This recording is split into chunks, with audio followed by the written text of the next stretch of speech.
Hello everyone, welcome you all. आज के हमारे इस वीडियो के साथ में हम एमएससी की एक नई यूनिट शुरू करने वाले हैं जो कि है synthesis of some complex molecules. इस वीडियो के अंदर हम बात करेंगे कुछ कॉम्प्लेक्स मॉलिक्यूल के सिंथेसिस की, जिसके अंदर इंक्लूड है camphor, लॉन्गिफोलिन, cortisone, reserpine, vitamin D, जुवेबियोन, एफिडिकोलिन और फ्रेडेरिकामाइसिन ए। तो ये सभी आपको कुछ कॉम्प्लेक्स मॉलिक्यूल्स देखने को मिलेंगे जिसके सिंथेसिस के बारे में हम इस वीडियो के अंदर बात करने वाले हैं। चलिए शुरुआत करते हैं आज के हमारी यूनिट की कैम्फर के साथ में। इस वीडियो के अंदर हम बात करेंगे कैम्फर के बारे में, जिसके अंदर हम यहाँ पर कुछ पॉइंट्स देखने वाले हैं। इसी के साथ में हम इसके स्ट्रक्चर देखेंगे और यहाँ पर आपको इसका सिंथेसिस भी देखने को मिलेगा। तो चलिए शुरुआत करते हैं हम हमारे टॉपिक की और यहाँ पर हम बात करते हैं इसके स्ट्रक्चर और प्रॉपर्टीज की। सबसे पहला पॉइंट आता है कि ये जो कैम्फर होता है इसका केमिकल फॉर्मूला होता है C10H16O और इसका जो IUPAC नेम होता है वो होता है 177 ट्राइमिथाइल बाइसाइक्लो 221 हेप्टेन 2 ये आपको इसका IUPAC नेम देखने को मिलेगा। अगर हम बात करते हैं इसके अपीयरेंस की तो ये आपको वैक्सी और कलरलेस सॉलिड देखने को मिलता है और जो इसकी ऑर्डर होती है वो स्ट्रॉन्ग होती है और पेनिट्रेटिंग अरोमा रखता है। इसके बाद में जो इसका मेल्टिंग और बॉइलिंग पॉइंट होता है वो आपको यहाँ पर देखने को मिल रहा है। अब अगर हम बात करते हैं कैम्फर की सोल्युबिलिटी की तो ये वाटर के अंदर आपको स्लाइटली सोल्यूबल देखने को मिलेगा, जबकि जो ऑर्गेनिक सॉल्वेंट्स होते हैं जैसे कि इथेनॉल या फिर क्लोरोफॉर्म उसके अंदर ये आपको हाईली सोल्यूबल देखने को मिलता है। फिर हम बात करते हैं इसके सोर्स की, तो जो इसका नेचुरल सोर्स होता है इसे हम एक्सट्रैक्ट कर सकते हैं wood of camphor laurel tree. तो ये आपको यहाँ पर इसका नेचुरल सोर्स देखने को मिलेगा। अब अगर हम बात करते हैं इस कैम्फर के एप्लीकेशन की तो इसके आपको अलग अलग एप्लीकेशंस देखने को मिलेंगी, जिसके अंदर इंक्लूड है मेडिकल एप्लीकेशन, इंडस्ट्रियल और culinary and cultural. Medicinal use के अंदर आपको इसका यूज होता हुआ दिखाई देगा क्योंकि इसके अंदर आपको एंटी इन्फ्लेमेटरी और एनाल्जेसिक प्रॉपर्टीज देखने को मिलती हैं। वहीं जो इसका इंडस्ट्रियल यूज होता है वहां पर ये यूज होता है as a plasticiser for cellulose nitrate. साथ में इसके अंदर आपको इंसेक्ट रेपेलेंट प्रॉपर्टीज भी देखने को मिलती हैं। और अगर हम बात करते हैं इसके कल्चरल एप्लीकेशन की तो वो आपको देखने को मिलता है ये इंसेंस के अंदर यूज होती है और आपको स्पाइसेस के अंदर यूज होते हुए दिखाई देंगे। तो ये सभी कुछ पॉइंट्स थे कैम्फर को लेकर। अब अगर हम बात करते हैं इसके स्टीरियोकेमिस्ट्री की तो ये आपको दो एनेंशियोमर के अंदर एग्जिस्ट होता हुआ दिखाई देता है, जो कि दो एनेंशियोमर होते हैं प्लस कैम्फोर और माइनस कैम्फोर। जो नेचुरल कैम्फोर होता है उसके अंदर आपको प्लस वाला आइसोमर देखने को मिलता है। तो ये कुछ पॉइंट्स थे कैम्फर को लेकर और यहाँ पर ये आपको साइड में कैम्फर की स्ट्रक्चर दिखाई दे रही है। तो इस तरीके की स्ट्रक्चर होती है कैम्फर की और यहाँ पर जो आपको फंक्शनल ग्रुप दिखाई दे रहा है वो है ये कीटो फंक्शनल ग्रुप। तो ये बात हुई हमारे कैम्फर के कुछ पॉइंट्स की और इसके स्ट्रक्चर की। अब हम बात कर लेते हैं इसके सिंथेसिस को लेकर। तो जो कैम्फर का सिंथेसिस है वो शुरू होता है मेसिटिल ऑक्साइड के साथ में, जो कि आपको यहाँ पर देखने को मिल रहा है। और जो दूसरा मॉलिक्यूल होता है वो है इथाइलिन मैलोनेट, जिसका मॉलिक्यूल आपको यहाँ पर देखने को मिल रहा है। एसिटिल ऑक्साइड और इथाइल मैलोनेट आपस के अंदर रिएक्ट करते हैं और शो करते हैं माइकल एडिशन, देन उसके बाद में ये शो करते हैं डिकमन कंडेंसेशन। इन दोनों रिएक्शन के बाद में आपको कुछ इस तरीके का कंपाउंड देखने को मिलता है। अब ये जो कंपाउंड होता है ये आगे जाके रिएक्शन करता है BaOH के ट्वाइस के साथ में एसिडिक मीडियम में, फिर आपको इस तरीके का कंपाउंड देखने को मिलता है। अब ये जो मॉलिक्यूल है ये रिएक्ट करता है NaOBr के साथ में और यहाँ पर भी आपको एसिडिक मीडियम देखने को मिलेगा, जिसके बाद में ये कन्वर्ट होता है कुछ इस तरीके के कंपाउंड्स के अंदर। और ये जो कंपाउंड है इसको हम बोलते हैं 3,3-डाइमिथाइल ग्लूटारिक एसिड। तो ये जो 3,3-डाइमिथाइल ग्लूटारिक एसिड है ये आगे जाके रिएक्ट करता है EtOH के साथ में और HCl की प्रेजेंस में, जिसके बाद में आपको इस तरीके के कंपाउंड देखने को मिलते हैं। अब यहाँ पर क्या होगा, ये जो कंपाउंड है ये इसके साथ में रिएक्ट करता है और यहाँ से जो 2 मोल है एथेनॉल के रिलीज हो जाते हैं और आपको कुछ इस तरीके का कंपाउंड देखने को मिलता है। अब ये जो कंपाउंड है ये आगे जाके रिएक्ट करता है MEI के साथ में और यहाँ पर होता है सोडियम, जिसके बाद में आपको डाइकीटोकैम्फोरिक एस्टर का फॉर्मेशन होता हुआ दिखाई देगा। अब ये जो डाइकीटोकैम्फोरिक एस्टर है ये रिएक्ट करता है सोडियम अमलगम के साथ में और साथ में यहाँ पर होता है NaOH, जिसके बाद में ये कन्वर्ट होता है कुछ इस तरीके के कंपाउंड में। अब फिर ये जो कंपाउंड है ये रिएक्ट करता है HI के साथ में, उसके बाद में आपको इस तरीके का कंपाउंड देखने को मिलेगा। अब ये कंपाउंड HBr के साथ में रिएक्ट करेगा और यहाँ पर आपको Br का एडिशन होता हुआ दिखाई देगा, जिसके बाद में आपको यहाँ पर कंपाउंड की स्ट्रक्चर कुछ इस तरीके से देखने को मिलती है। अब ये कंपाउंड जाकर रिएक्ट करता है जिंक के साथ में और साथ में यहाँ पर आपको देखने को मिलता है एसिटिक एसिड। तो उसके बाद में ये कन्वर्ट होता है कैम्फोरिक एसिड के अंदर। अब इस कैम्फोरिक एसिड को हम ट्रीट करते हैं AlCl3 के साथ में और यहाँ पर इसे हीटिंग भी प्रोवाइड करवाई जाएगी, जिसके बाद में इस कैम्फोरिक एसिड का होगा डिहाइड्रेशन और डिहाइड्रेशन होने के बाद में ये कन्वर्ट हो जाता है कैम्फोरिक एनहाइड्राइड के अंदर। अब ये जो कैम्फोरिक एनहाइड्राइड है ये जाकर रिएक्ट करेगा सोडियम अमलगम के साथ में और यहाँ पर आपको देखने को मिलता है अल्फा कैम्फोलाइड। और ये जो अल्फा कैम्फोलाइड होता है ये फिर रिएक्शन करेगा केसीएम के साथ में और यहाँ पर हम लेते हैं एसिडिक मीडियम, जिसके बाद में आपको यहाँ पर COOH और CN दो ग्रुप देखने को मिलते हैं। अब ये जो कंपाउंड है ये आगे जाके रिएक्ट करता है, बाद में आपको होमोकैम्फोरिक एसिड देखने को मिलता है। अब ये जो होमोकैम्फोरिक एसिड है जब हम इसे ट्रीट करते हैं कैल्शियम सॉल्ट के साथ में तो ये कन्वर्ट हो जाता है कैम्फर के अंदर, जिसकी स्ट्रक्चर आपको यहाँ पर देखने को मिल रही है। तो इस तरीके से सिंथेसिस होता है कैम्फर का। इस वीडियो के अंदर हम बात करने वाले हैं लॉन्गिफोलिन के सिंथेसिस की और इसी के साथ में हम इसके स्ट्रक्चर को भी देखेंगे। तो चलिए शुरुआत करते हैं आज के हमारे टॉपिक की इसके फर्स्ट पॉइंट के साथ में, जो ये बोलता है कि जो लॉन्गिफोलिन होता है ये एक ट्राईसाइक्लिक टर्पेनॉइड होता है जिसके अंदर आपको 4 स्टीरियोजेनिक सेंटर देखने को मिलेंगे। तो अभी स्टीरियोजेनिक सेंटर कहाँ होते हैं ये आपको इसके स्ट्रक्चर देखकर पता लगेगा। तो ये है लॉन्गिफोलिन की स्ट्रक्चर जिसके अंदर आपको 4 जो स्टीरियोजेनिक सेंटर है वो देखने को मिल रहे हैं, जिसे हमने डिनोट किया है इन स्टार से। तो ये जो स्टीरियोजेनिक सेंटर है वो आपको देखने को मिलते हैं फर्स्ट पोजीशन पर, सेकंड पोजीशन पर, 7th पोजीशन पर और 11th पोजीशन पर। ये 4 स्टीरियोजेनिक सेंटर आपको लॉन्गिफोलिन के स्ट्रक्चर के अंदर देखने को मिल रहे हैं। अब हम बात करते हैं इसके सिंथेसिस की। तो जो इसका सिंथेसिस होता है वो शुरू होता है कीटोन के साथ में, और यहाँ पर जो लॉन्गिफोलिन के सिंथेसिस के लिए हम कीटोन लेते हैं उसे हम बोलते हैं वेलेंट मिश्र कीटोन। अब ये जो कीटोन होता है इसका सबसे पहले हम करेंगे प्रोटेक्शन, और प्रोटेक्शन करने के लिए हम यहाँ पर यूज करते हैं इथाइलिन ग्लाइकोल का, जिसके बाद में ये सेकंड रिएजेंट के साथ में रिएक्ट करता है और आपको यहाँ पर ये जो कीटो ग्रुप है इसका प्रोटेक्शन होते हुए दिखाई देगा और ये कुछ इस तरीके के कंपाउंड में कन्वर्ट हो जाता है। अब ये जो पर्टिकुलर कंपाउंड है ये रिएक्ट करता है OSO4 के साथ में और साथ में सेकंड स्टेप में रिएक्ट करता है TSCl के साथ में in the presence of pyridine, जिसके बाद में ये कंपाउंड कुछ इस तरीके के कंपाउंड में कन्वर्ट हो जाता है। अब इस कंपाउंड के अंदर जो बॉन्ड फॉर्मेशन और डिसोसिएशन होते हैं उन्हें हमने यहाँ पर एरो से शो किया हुआ है, जिसके बाद में ये कंपाउंड कन्वर्ट हो जाता है इस तरीके के कंपाउंड में। और इस कंपाउंड की एक और स्ट्रक्चर हम ड्रॉ कर सकते हैं जो आपको यहाँ पर साइड में देखने को मिल रही है। तो ये दोनों स्ट्रक्चर एक ही कंपाउंड की है, चाहे आप ये वाली ड्रॉ कीजिए या फिर ये वाली। अब हम देखते हैं इस रिएक्शन का नेक्स्ट स्टेप। तो नेक्स्ट स्टेप के अंदर होता है डी प्रोटेक्शन। यहाँ पर डी प्रोटेक्शन होगा with migration of double bond. यहाँ पर डबल बॉन्ड का माइग्रेशन भी होगा और डी प्रोटेक्शन भी होगा। डी प्रोटेक्शन होगा यहाँ पर ये जो कीटो ग्रुप है इसका डी प्रोटेक्शन हो जाता है और ये वापस से कीटो ग्रुप के अंदर चेंज हो जाता है, जिसे हमने शुरू में प्रोटेक्ट किया था इथाइलिन ग्लाइकोल से। इसके बाद में आप ये जो कंपाउंड है इसे कुछ इस तरीके से भी ड्रॉ कर सकते हो। तो यहाँ पर जो बॉन्ड का फॉर्मेशन और डिसोसिएशन और माइग्रेशन है वो आपको यहाँ पर एरो से दिखाई दे रहे हैं, जिसके बाद में ये कंपाउंड आगे बेस के साथ में रिएक्शन करता है और वो जो रिएक्शन होती है वो होती है Michael addition reaction. Michael addition reaction के बाद में ये जो कंपाउंड है ये कुछ इस तरीके से कन्वर्ट हो जाता है। अब यहाँ पर आपको देखने को मिलता है मिथाइलेशन, और मिथाइलेशन आपको देखने को मिलेगा इस कीटो ग्रुप के पास में जो कार्बन है जो कि सबसे ज्यादा सब्सटेंट है उसके ऊपर मिथाइलेशन देखने को मिलेगा। और मिथाइलेशन के लिए हम यूज करेंगे सोडियम और CH3I, जिसके बाद में आपको यहाँ पर इस तरीके से कंपाउंड का फॉर्मेशन होते हुए दिखाई देगा। अब यहाँ पर इस कंपाउंड के अंदर फिर से हम प्रोटेक्शन करवाएंगे और प्रोटेक्शन करवाएंगे इस बार इस कीटो ग्रुप की। इस वाले कीटो ग्रुप की हम कोई प्रोटेक्शन नहीं करवा रहे। प्रोटेक्शन करवाने के लिए हम ये वाला प्रोटेक्टिंग रिएजेंट लेंगे, जिसके बाद में ये जो कंपाउंड है इस कंपाउंड के अंदर ये जो कीटो ग्रुप है ये प्रोटेक्ट हो जाता है। अब इस कंपाउंड की हम रिएक्शन करवाते हैं लिथियम एल्यूमिनियम हाइड्रेट के साथ में, जिसके बाद में आपको इस तरीके का कंपाउंड देखने को मिलता है। यानी कि इस रिएक्शन के अंदर आपको रिडक्शन देखने को मिलेगा, जिसके बाद में ये जो कीटो ग्रुप है ये कन्वर्ट हो जाता है हाइड्रोक्सी ग्रुप के अंदर। अब क्या होता है, अब ये कंपाउंड रिएक्ट करता है HgCl2 के साथ में एसिडिक मीडियम के अंदर, तो वो कंपाउंड आपको इस तरीके से कन्वर्ट होता हुआ दिखाई देगा। अब ये कंपाउंड शो करेगा वोल्फ किश्नर रिडक्शन, जिसके बाद में आपको ये कन्वर्ट होता हुआ दिखाई देगा कुछ इस तरीके के कंपाउंड में। अब ये कंपाउंड क्या करता है, ये रिएक्ट करता है CrO3 के साथ में और साथ में यहाँ पर प्रेजेंट होता है pyridine, जिसके बाद में ये कन्वर्ट होता है कुछ इस तरीके के कंपाउंड में। अब ये कंपाउंड यहाँ पर शो करता है विटिग रिएक्शन, जिसके बाद में आपको इस तरीके का कंपाउंड देखने को मिलता है और ये है हमारा फाइनल प्रोडक्ट जो कि है लॉन्गिफोलिन। तो इस तरीके से हम सिंथेसिस करते हैं लॉन्गिफोलिन को। इस वीडियो के अंदर हम कोर्टिसोन के स्ट्रक्चर को देखेंगे और साथ में इसके सिंथेसिस को भी डिस्कस करने वाले हैं, लेकिन उससे पहले हम कुछ पॉइंट्स देख लेते हैं कोर्टिसोन के बारे में, जिसके अंदर हमारा फर्स्ट पॉइंट है वो ये कहता है कि इसका जो टोटल सिंथेसिस है वो रिपोर्ट किया था वुडवर्ड एंड कोवर्कर ने।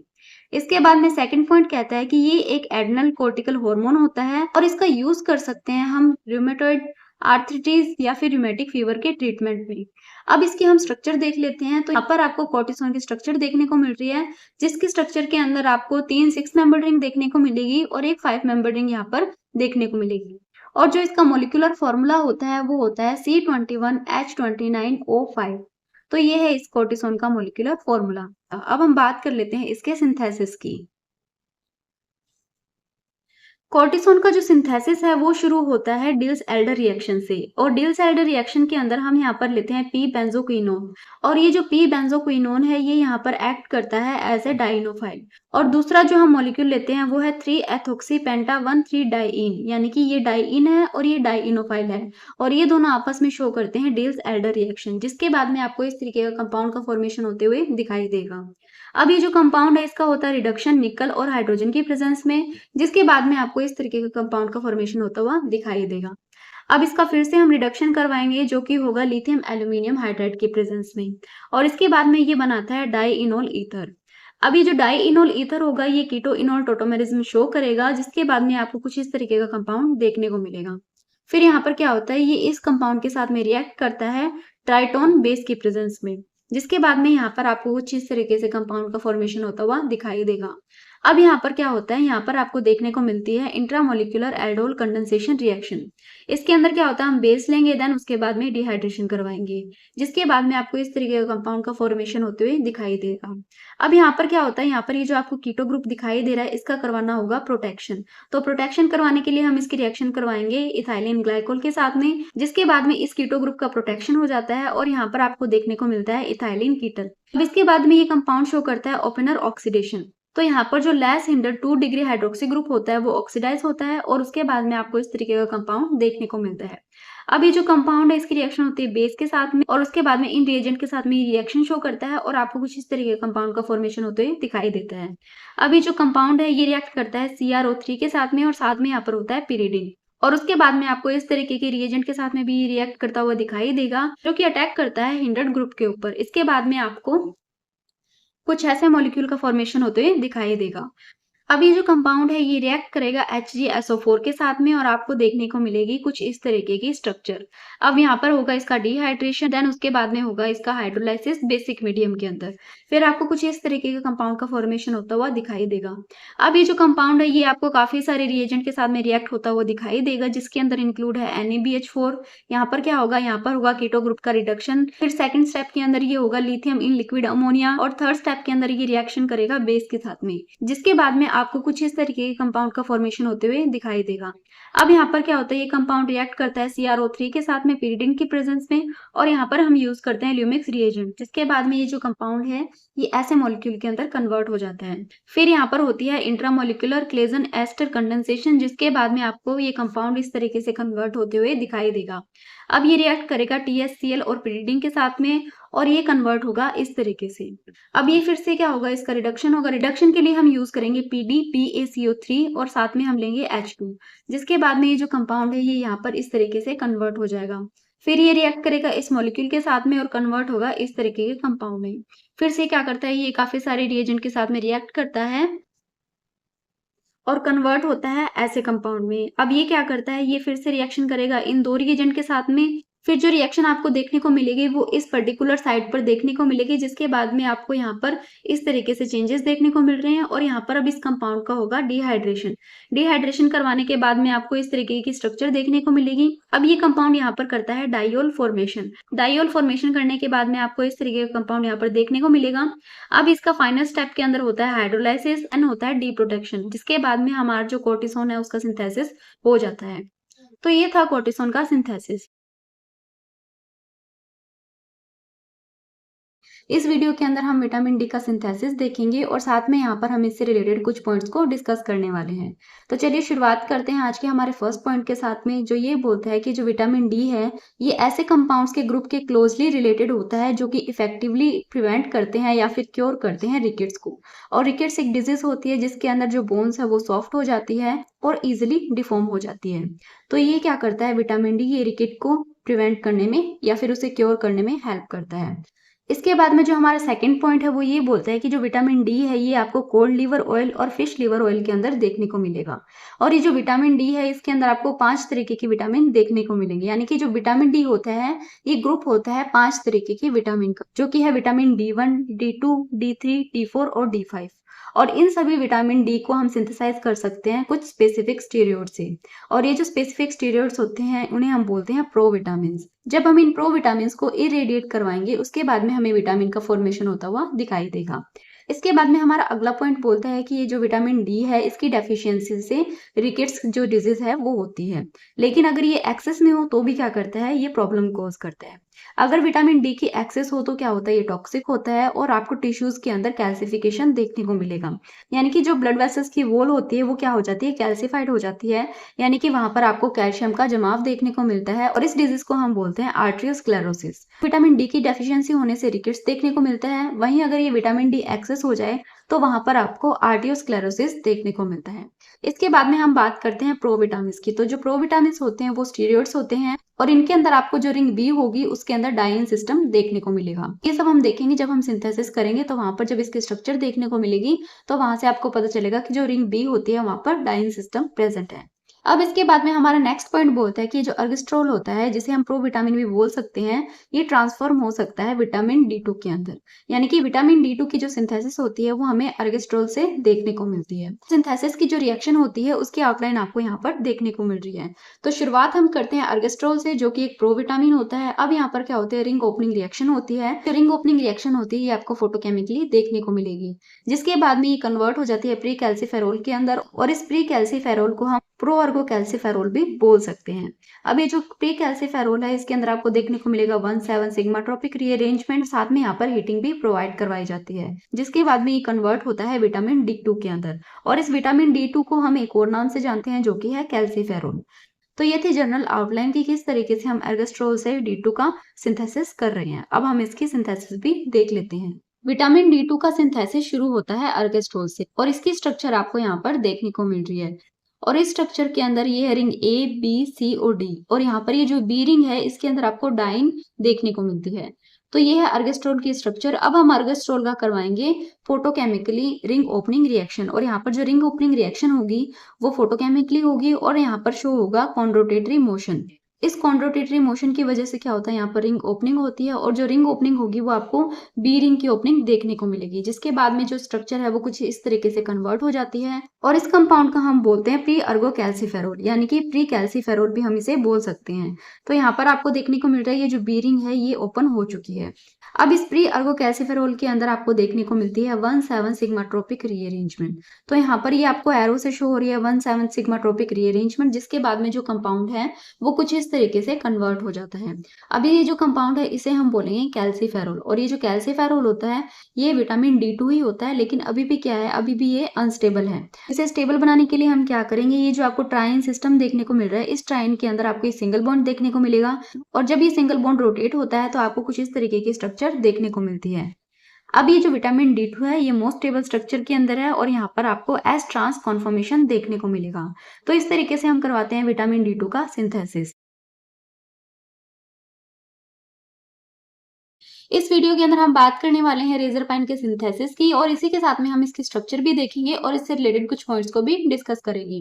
तो चलिए शुरुआत करते हैं आज के हमारे टॉपिक की, जो कि है रेजरपाइन। और इसके अंदर हमारा जो फर्स्ट पॉइंट आता है वो बोलता है कि रेजरपाइन आपको रावोल्फिया प्लांट के अंदर देखने को मिलेगा, जो कि ट्रांक्विलाइजिंग प्रॉपर्टी रखता है। इसी के साथ में हम इसका यूज कर सकते हैं मेंटल डिसऑर्डर और हाइपरटेंशन को क्योर करने में। और जब आप इसकी स्ट्रक्चर देखोगे तो वहां पर आपको 6 कायरल सेंटर देखने को मिलेंगे। तो ये है रेजरपाइन की स्ट्रक्चर, जो कि आपको थोड़ी कॉम्प्लेक्स दिखाई दे रही है। इसके अंदर आपको देखने को मिलेगी 6 साइक्लिक स्ट्रक्चर, जिसके अंदर आपको 5 रिंग 6 मेंबर की दिखाई देगी और एक जो रिंग होगी वो 5 मेंबर होगी। अब हम बात करते हैं इसके सिंथेसिस की। तो इसका जो सिंथेसिस शुरू होता है वो शुरू होता है डिल्स एडर रिएक्शन के साथ में। तो यहाँ पर ये जो 2 मॉलिक्यूल है इसके अंदर ये वाला जो मॉलिक्यूल है वो बिहेव करता है एज अ डाइनोफाइल और यहाँ पर ये वाला जो मॉलिक्यूल है वो बिहेव करता है एज अ डाइन, जिसके बाद में ये दोनों आपस के अंदर रिएक्शन शो करते हैं डिल्स एडर रिएक्शन, जिसके बाद में हमें इस तरीके का कंपाउंड देखने को मिलता है। अब इसके बाद में ये कंपाउंड शो करता है रिडक्शन, और रिडक्शन जो होता है वो होता है यहाँ पर एमपीवी रिडक्शन। एमपीवी का मतलब है मिरविन कोंड्रोफ वेलरी रिडक्शन, जिसके बाद में आपको ये जो कंपाउंड है वो इस तरीके से कन्वर्ट होता हुआ दिखाई देगा। अब इस कंपाउंड के अंदर क्या होता है, ये जो ऑक्सीजन है यहाँ पर अपने बॉन्ड को शिफ्ट करेगा, कार्बन पर पॉजिटिव चार्ज आएगा और ये जो ऑक्सीजन है ये अपने लोन पर इसको डोनेट करेगा। फिर क्या होगा, फिर यहाँ से वापस ये ऑक्सीजन है ये वापस यहाँ पर बॉन्ड बनाएगा और ये वाला जो ग्रुप है ये यहाँ से रिमूव हो जाएगा और आपको ये जो कंपाउंड है वो इस तरीके से कन्वर्ट होता हुआ दिखाई देगा। और इस कंपाउंड के अंदर जो आपको ये वाली एल्कीन दिखाई दे रही है ये इलेक्ट्रॉन रिच डबल बॉन्ड होता है।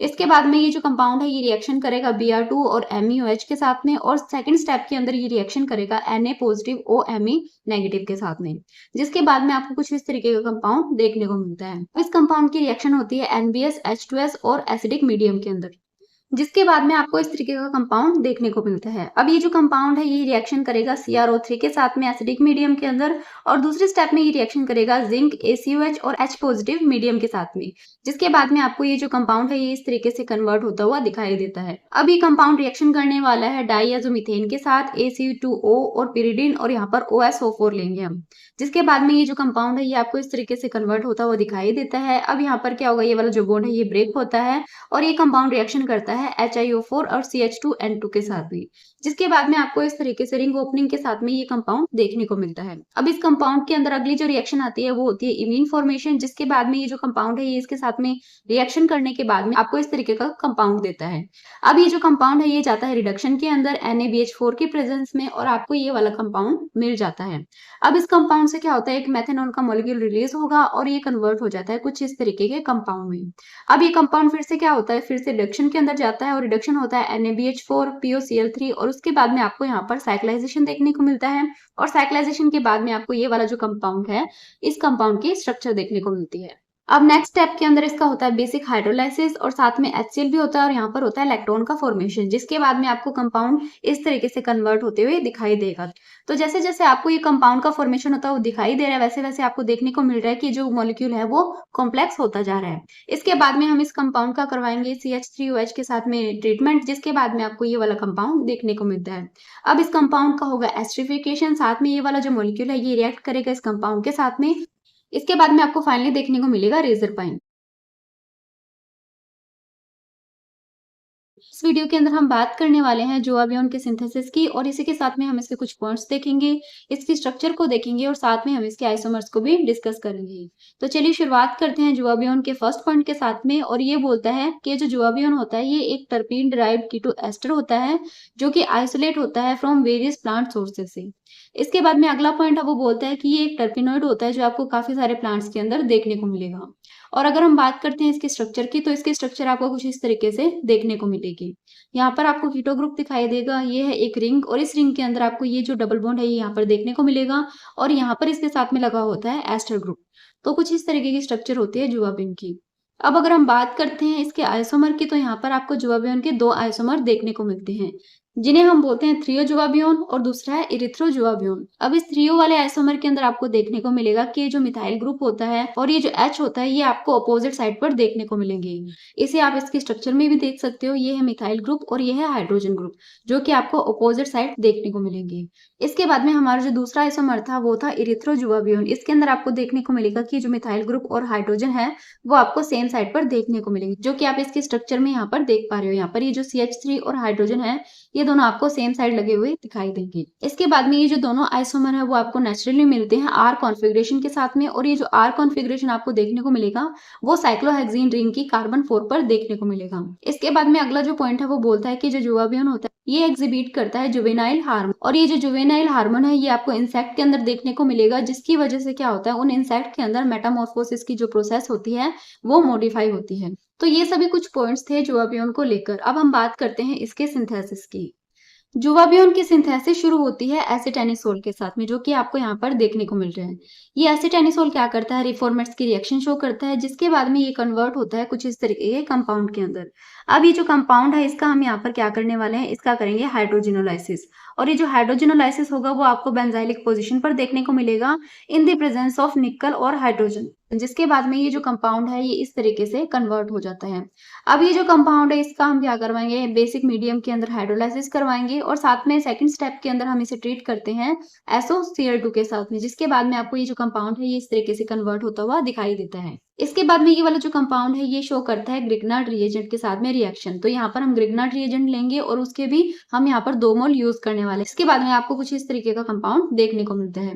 अब ये कंपाउंड शो करता है बर्च रिडक्शन। बर्च रिडक्शन यानी कि यहाँ पर इसका होगा पार्शियल रिडक्शन, जिसके बाद में आपको इस तरीके से जो कंपाउंड है उसका फॉर्मेशन होता है वो दिखाई देगा कि जहां पर पहले रिंग के अंदर 3 डबल बॉन्ड थे अब आपको 2 ही डबल बॉन्ड देखने को मिलेंगे, क्योंकि यहाँ पर क्या हुआ है, यहाँ पर हुआ है बर्च रिडक्शन और इस बर्च रिडक्शन को हम पार्शियल रिडक्शन भी बोलते हैं। इसके बाद में ये जो कंपाउंड है ये शो करता है टोटोमेरिज्म और टोटोमेरिज्म शो करने के बाद में ये अपने कीटो फॉर्म के अंदर कन्वर्ट हो जाता है। अब ये जो कीटो फॉर्म वाला कंपाउंड है इसका होगा हाइड्रोजिनोलाइसिस। हाइड्रोजिनोलाइसिस हम करते हैं पैलेडियम और हाइड्रोजन की प्रेजेंस में, जिसके बाद में आपको कंपाउंड कुछ इस तरीके से देखने को मिलता है और यहाँ पर आपको रिंग के अंदर एक भी डबल बॉन्ड देखने को नहीं मिलेगा। अब हम इस कंपाउंड की ट्रीटमेंट करवाते हैं डिफरेंट रिएजेंट के साथ में। इसके अंदर इंक्लूड है एसिल क्लोराइड और साथ में पिरिडीन। सेकंड स्टेप में हम इसकी रिएक्शन करवाते हैं HCN के साथ में और थर्ड स्टेप में हम इसका करवाते हैं POCl3 के प्रेजेंस में डिहाइड्रेशन, जिसके बाद में आपको कुछ इस तरीके का कंपाउंड का फॉर्मेशन होता हुआ दिखाई देगा। अब यहाँ पर क्या होता है, इस कंपाउंड का कंप्लीट हाइड्रोलाइसिस होता है, जिसके बाद में आपको कुछ इस तरीके का कंपाउंड देखने को मिलता है। हम इस कंपाउंड को ट्रीट करते हैं मेथेनॉल के साथ में। जब हम इसे मेथेनॉल के साथ में ट्रीट करते हैं तो यहाँ पर आपको जुवाबियोन का फॉर्मेशन होता हुआ दिखाई देता है, जो कि हमारा मेन कंपाउंड है। तो ये था जुवाबियोन का सिंथेसिस। इस वीडियो के अंदर हम बात करने वाले हैं एफिडिकोलिन की और इसी के साथ में हम इसके कुछ पॉइंट्स को डिस्कस करेंगे, इसके स्ट्रक्चर को देखेंगे और साथ में इसके सिंथेसिस को भी देखने वाले हैं। तो चलिए शुरुआत करते हैं आज के हमारे टॉपिक की, जो कि है एफिडिकोलिन। एफिडिकोलिन एक नेचुरली अकरिंग टेट्रासाइक्लिक डाइटरपीनेट कंपाउंड होता है, जिसके अंदर आपको एंटीमाइटोटिक और एंटीवायरल प्रॉपर्टीज देखने को मिलेगी। इसी के साथ में ये रिवर्सिबल इनहिबिटर होता है डीएनए रेप्लिकेशन का, और ये जो डीएनए रेप्लिकेशन है ये आपको देखने को मिलता है यूकैरियोटिक न्यूक्लियर डीएनए रेप्लिकेशन। तो ये थे कुछ पॉइंट्स एफिडिकोलिन के, और इसकी स्ट्रक्चर जो आपको देखने को मिलेगी वो कुछ इस तरीके की होती है। यहाँ पर आपको ये देखने को मिल रही है एफिडिकोलिन की स्ट्रक्चर, और अब हम इसके सिंथेसिस को भी देख लेते हैं। तो जो एफिडिकोलिन का सिंथेसिस होता है वो शुरू होता है जिरेनिल एसीटेट के साथ में। तो यहाँ पर ये जिरेनिल एसीटेट है जिसकी रिएक्शन हम करवाते हैं SCO2 के साथ में और उसके बाद में NaBH4 के साथ में, जिसके बाद में आपको कुछ इस तरीके का कंपाउंड का फॉर्मेशन होता हुआ दिखाई देता है। अब ये जो कंपाउंड है ये काफी सारे रिएजेंट के साथ में रिएक्शन करता है, जैसे कि TBDMSCl, डीएसिटाइलेशन और मेसिल क्लोराइड के साथ में। इसके बाद में ये कंपाउंड इस तरीके के कंपाउंड में कन्वर्ट होता है। अब यहाँ पर क्या होता है, ये हम लेते हैं मेथिल एसीटोएसीटेट, जिसके साथ में ये रिएक्शन करके कुछ इस तरीके के कंपाउंड में कन्वर्ट हो जाता है। अब ये जो कंपाउंड है ये फिर से आगे जाके रिएक्शन करता है डाई इथाइल क्लोरोफॉस्फेट के साथ में, और यहाँ पर हम लेते हैं NaH। तो इन सभी से रिएक्शन करने के बाद में ये कन्वर्ट होता है इनोल फोस्फेट ईथर के अंदर। अब ये कंपाउंड रिएक्ट करता है मर्क्यूरिक ट्राइफ्लोरो एसीटेट के साथ में, जिसके बाद में आपको इस तरीके का कंपाउंड देखने को मिलेगा। अब ये जो कंपाउंड है ये आगे जाके रिएक्शन करेगा इथाइलिन ग्लाइकोल के साथ में। इथाइलिन ग्लाइकोल के बाद में सेकंड स्टेप में ये रिएक्शन करेगा NaBH4 के साथ में। तो यहाँ पर क्या होता है, यहाँ पर ये जो कीटो ग्रुप लगा हुआ आता है पहले उसका प्रोटेक्शन हो जाता है और आपको कुछ इस तरीके का कंपाउंड देखने को मिलता है। अब ये कंपाउंड क्या करता है, पिरिडीनियम डाइक्रोमेट के साथ में रिएक्शन करता है। देन सेकंड स्टेप में होगा इसका डिसिलेशन, जिसके बाद में आपको कंपाउंड इस तरीके से कन्वर्ट होता हुआ दिखाई देगा। अब ये कंपाउंड काफी सारे डिफरेंट रिएजेंट के साथ में रिएक्शन करने के बाद में कुछ इस तरीके से कन्वर्ट होता है और ये कंपाउंड चेंज होता है फिर कीटो एल्डिहाइड डेरिवेटिव के अंदर। अब ये जो कीटो एल्डिहाइड डेरिवेटिव वाला कंपाउंड है ये यहाँ पर क्या होगा, ये यहाँ पर काफी सारे रिएजेंट के साथ में रिएक्शन करने के बाद में रोबिन्सन एनुलेशन प्रोडक्ट देगा। अब ये रोबिन्सन एनुलेशन प्रोडक्ट क्या होता है, यहाँ पर फिर से ये जो कीटो ग्रुप है इसका प्रोटेक्शन होगा, जिसके बाद में इसके कंपाउंड की स्ट्रक्चर आपको इस तरीके से देखने को मिलेगी। फिर वापस से क्या होगा, उसका डीप्रोटेक्शन होगा और ये कन्वर्ट हो जाता है कुछ इस तरीके के कंपाउंड में, जो कि है कीटोटोसाइलेट डेरिवेटिव। अब ये जो कीटोटोसाइलेट डेरिवेटिव है ये चेंज होता है टेट्रा कार्बोसाइक्लिक कीटोन के अंदर, जो कि आपको यहाँ पर देखने को मिल रहा है। अब ये कन्वर्ट हो जाएगा इस तरीके के कंपाउंड में, और इस कंपाउंड के अंदर आगे काफी सारी रिएक्शन होती है, जिसके बाद में ये इस तरीके के कंपाउंड में कन्वर्ट होगा। और इस कंपाउंड के अंदर भी क्या होता है, काफी सारे अलग अलग रिएजेंट आके रिएक्शन करते हैं, जिसके बाद में ये फाइनली कन्वर्ट हो जाएगा एफिडिकोलिन के अंदर। तो चलिए शुरुआत करते हैं आज के हमारे टॉपिक की, जो कि है फ्रेडेरिकामाइसिन ए। और इसका जो फर्स्ट पॉइंट आता है वो ये कहता है कि जो फ्रेडेरिकामाइसिन ए होता है ये एक स्पाइरो कंपाउंड होता है जो कि एंटी कैंसर एक्टिविटी शो करता है। इसके बाद में जो अगला पॉइंट है वो बोलता है कि जो मॉलिक्यूल होता है जब हम इसे डिस्कनेक्ट करते हैं तो यहाँ पर आपको इसके अंदर दो पार्ट देखने को मिलते हैं, और वो जो दो पार्ट होते हैं उसका जब हम आगे डिस्कनेक्ट करते हैं तो वो अलग अलग सिंथेटिक इक्विवेलेंट देते हैं। और बाद के अंदर जब हम इसका सिंथेसिस करेंगे तो जो बॉटम और टॉप यूनिट है वो आपस में कनेक्ट हो जाती है और फाइनली फॉर्मेशन करती है फ्रेडेरिकामाइसिन ए का। तो चलिए अब हम ये बात समझते हैं इसके सिंथेसिस से, लेकिन उससे पहले हम इसकी स्ट्रक्चर जान लेते हैं कि ये जो फ्रेडेरिकामाइसिन ए है इसकी स्ट्रक्चर देखने में कैसी होती है। तो ये आपको यहाँ पर दिखाई दे रही है फ्रेडेरिकामाइसिन ए की स्ट्रक्चर, जो कि काफी कॉम्प्लेक्स है देखने में। और यहाँ पर आपको दो पार्ट देखने को मिल रहे हैं इसकी स्ट्रक्चर के अंदर। ये जो अपर पार्ट है इसे हम बोलते हैं टॉप यूनिट और बॉटम वाले पार्ट को हम बोलेंगे बॉटम यूनिट। तो जब हम इसका सिंथेसिस देखेंगे उसके अंदर सबसे पहले हम सिंथेसिस करेंगे टॉप यूनिट का, देन उसके बाद में हम सिंथेसिस करेंगे बॉटम यूनिट का। और जब इन दोनों यूनिट का फॉर्मेशन हो जाएगा देन उसके बाद में हम इन दोनों यूनिट को आपस के अंदर अटैच कर देंगे। तो चलिए अब हम इसके सिंथेसिस को देखते हैं। और सिंथेसिस के अंदर सबसे पहले हम बात करते हैं टॉप यूनिट के सिंथेसिस की। तो यहाँ पर सिंथेसिस के अंदर हमारा फर्स्ट पॉइंट है सिंथेसिस ऑफ टॉप यूनिट। इसके सिंथेसिस के लिए हम स्टार्टिंग मटेरियल लेते हैं क्विनोन डेरिवेटिव। और ये जो क्विनोन डेरिवेटिव है ये डिफरेंट तरीके की रिएक्शन शो करता है, जिसके अंदर इंक्लूड है Michael addition, keto enol tautomerism और यहाँ पर न्यूक्लियोफिलिक सब्स्टिट्यूशन आपको देखने को मिलेगा। जिसके बाद में ये जो क्विनोन डेरिवेटिव है ये आपको इस तरीके के कंपाउंड में कन्वर्ट होता हुआ दिखाई देगा। अब इस कंपाउंड का होगा हाइड्रोलाइसिस, और हाइड्रोलाइसिस होने के बाद में ये कंपाउंड कुछ इस तरीके से कन्वर्ट हो जाता है, यानी ये कुछ रिएजेंट के साथ में रिएक्ट करता है और ऐसे कंपाउंड का फॉर्मेशन करता है। अब ये कंपाउंड क्या करता है, बेस के साथ में रिएक्ट करेगा और कुछ इस तरीके के कंपाउंड में कन्वर्ट हो जाता है। अब ये जो कंपाउंड है ये इस मॉलिक्यूल के साथ में बेस के प्रेजेंस में रिएक्ट करता है और आपको कुछ इस तरीके का कंपाउंड देखने को मिलेगा। फिर यहाँ पर आपको कीटो इनोल टोटोमेरिज्म देखने को मिलेगा, जिसके बाद में ये कन्वर्ट होता है इस तरीके के कंपाउंड में। अब ये जो कंपाउंड है ये रिएक्ट करेगा इस रिएजेंट के साथ में बेस के प्रेजेंस में और फिर से हमें इस तरीके का कंपाउंड देखने को मिलता है। अब ये कंपाउंड शो करता है हाइड्रोलाइसिस, लेकिन ये जो हाइड्रोलाइसिस होगा ये होगा बेसिक मीडियम के अंदर। फिर उसके बाद में ये कन्वर्ट होगा कुछ इस तरीके के कंपाउंड में। फिर इसका होता है डिहाइड्रेशन। डिहाइड्रेशन के बाद में आपको इस तरीके के कंपाउंड का फॉर्मेशन होता हुआ दिखाई देता है। तो यहाँ पर ये जो कंपाउंड आपको दिखाई दे रहा है ये है टॉप यूनिट फ्रेडेरिकामाइसिन ए की। तो यहाँ तक अभी हमने टॉप यूनिट का सिंथेसिस कर लिया है। अब हम बात करते हैं बॉटम यूनिट के सिंथेसिस की। तो हमारे अगले स्टेप के अंदर हम सिंथेसिस करेंगे बॉटम यूनिट का और साथ में फॉर्मेशन करेंगे फ्रेडेरिकामाइसिन ए का। तो इसके लिए सबसे पहले हम सिंथेसिस करते हैं बॉटम यूनिट का। तो बॉटम यूनिट का सिंथेसिस करने के लिए हम स्टार्टिंग मटेरियल लेते हैं कॉमरिन डेरिवेटिव, जिसकी रिएक्शन हम करवाएंगे AlCl3 के साथ में और यहाँ पर होगा रीअरेंजमेंट, जिसके बाद में आपको इस तरीके का कंपाउंड देखने को मिलेगा। अब ये कंपाउंड काफी सारे अलग अलग रिएजेंट के साथ में रिएक्शन करता है, जिसके अंदर इंक्लूड है methoxy methyl chloride, LiAlH4, TBuMe2SiCl। इन सभी रिएजेंट के साथ में ये कंपाउंड रिएक्ट करेगा और आपको कुछ इस तरीके का कंपाउंड का फॉर्मेशन होते हुए दिखाई देगा। अब ये जो कंपाउंड है ये रिएक्ट करता है NBuLi के साथ में। सेकंड स्टेप में इस रिएजेंट के साथ में रिएक्ट करेगा, देन थर्ड स्टेप में इस रिएजेंट के साथ में रिएक्ट करता है और आपको कुछ इस तरीके का कंपाउंड का फॉर्मेशन होता हुआ दिखाई देगा। अब यहाँ पर क्या होता है, ये अलग अलग रिएजेंट के साथ में रिएक्ट करने के बाद में यहाँ पर इस तरीके के कंपाउंड का फॉर्मेशन होता है। अब ये कंपाउंड शो करता है टोटोमेरिज्म, जिसके बाद में आपको ये वाला मॉलिक्यूल देखने को मिलता है। अब ये कंपाउंड CH3I के साथ में बेस के प्रेजेंस में रिएक्ट करेगा और रिएक्शन करने के बाद में आपको कुछ इस तरीके के कंपाउंड का फॉर्मेशन करके देगा। अब ये जो कंपाउंड है इसका हम करवाएंगे डी प्रोटेक्शन, जिसके बाद में आपको कुछ इस तरीके से कंपाउंड का फॉर्मेशन होते हुए दिखाई देता है। और इस कंपाउंड को हम इस तरीके से भी लिख सकते हैं, जिसके बाद में ये रिएक्ट करता है NBuLi के साथ में और साथ में होता है Me3SiCl, जिसके बाद में ये जो बॉटम यूनिट है इसका फॉर्मेशन हो जाता है। तो अभी हमने टॉप यूनिट और बॉटम यूनिट दोनों यूनिट का सिंथेसिस कर लिया है। अब हमारा काम क्या होता है, फ्रेडेरिकामाइसिन ए का सिंथेसिस करना। तो अब हमें क्या करना पड़ेगा, ये जो बॉटम यूनिट और टॉप यूनिट है इन दोनों को ऐड करना पड़ेगा।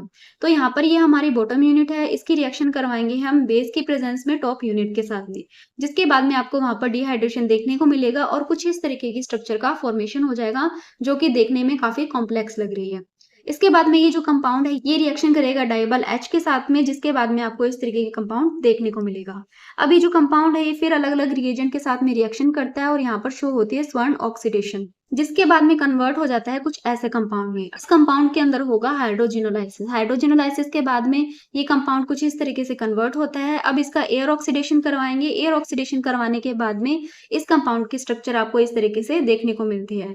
फिर अब इसका होगा हाइड्रोलाइसिस, और हाइड्रोलाइसिस होने के बाद में इस तरीके के कंपाउंड का फॉर्मेशन कर लेता है। और अब यहाँ पर आपको देखने को मिलता है डिहाइड्रेशन, जिसके बाद में आपको इस तरीके का कंपाउंड देखने को मिलता है। अब इस कंपाउंड के अंदर विटिक रिएक्शन करवाई जाती है, जिसके बाद में हमारा जो फ्रेडेरिकामाइसिन ए है उसका सिंथेसिस हो जाता है, और इसकी स्ट्रक्चर आपको यहाँ पर देखने को मिलेगी। तो ये था हमारे फ्रेडेरिकामाइसिन ए का सिंथेसिस। तो इस वीडियो के अंदर हमने फ्रेडेरिकामाइसिन ए के सिंथेसिस के बारे में देखा, साथ में इसके कुछ पॉइंट्स भी डिस्कस किए और इसकी स्ट्रक्चर को भी देखा। तो इस वीडियो के लिए इतना ही। आई होप आपको वीडियो अच्छा लगा होगा। अगर वीडियो अच्छा लगा तो please like, share and subscribe कीजिए। Thank you.